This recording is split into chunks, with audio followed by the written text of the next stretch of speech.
নাস। সাহরি ও ইফতারে কোনো দোয়া আছে কিনা? সাহরি এবং ইফতারের দোয়া আছে, বিশেষ করে ইফতারের দোয়া আছে, সাহরির জন্য আলাদা কোনো দোয়া নেই।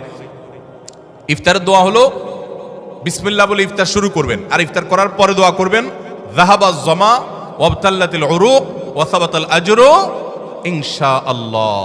যাহাবাজ জামা ওয়াবতাল্লাতিল উরুক ওয়া সাবাতাল আজরু ইনশাআল্লাহ। আল্লাহুম্মা লাকা সুমতু আল রিজকিকা আফতারতু, এটাও হাদিসে আছে, কিন্তু এই যাহাবাজ জামা ওয়াবতাল্লাতিল উরুক ওয়া সাবাতাল আজরু ইনশাআল্লাহ যেটা বলেছি, এইটা বেশি অনেক হাদিসগুলোতে আছে এবং সনদের দিক থেকে অনেক বেশি স্ট্রং, অনেক বেশি প্রসিদ্ধ এবং অর্থটাও বেশ চমৎকার। যাহাবাজ জমা মানে হলো আমার ক্লান্তি দূর হলো, ওয়াবতাল্লাতিল উরুক মানে শিরাগুলো সব আর্দ্র হলো, যে পানি পান করেছি, ইফতার করেছি, এবং ওয়াসাবাতাল আজরু ইনশাআল্লাহ, আল্লাহর কাছে বিনিময় দাঁড়িয়ে গেছে ইনশাআল্লাহ। এটা ইফতার করার পরে বা কিছুটা খেয়ে তারপরে এটা পড়া সুন্নাত। যাহাবাজ জমা ওয়াবতাল্লাতিল উরুক ওয়াসাবাতাল আজরু ইনশাআল্লাহ। আর ইফতারির একবারে শেষের দিকে আপনার এই ইফতারের শেষের দিকে বা ইফতার শেষ করে তারপর এটা পড়বা। সাহরির জন্য আলাদা কোনো দোয়া আছে বলে আমার জানা নেই, তবে ওইটা দোয়া কবুলের সময় সাধারণ যে কোনো দোয়া আল্লাহর কাছে করবো। শুটকি মাছ খাওয়া হালাল নাকি হারাম?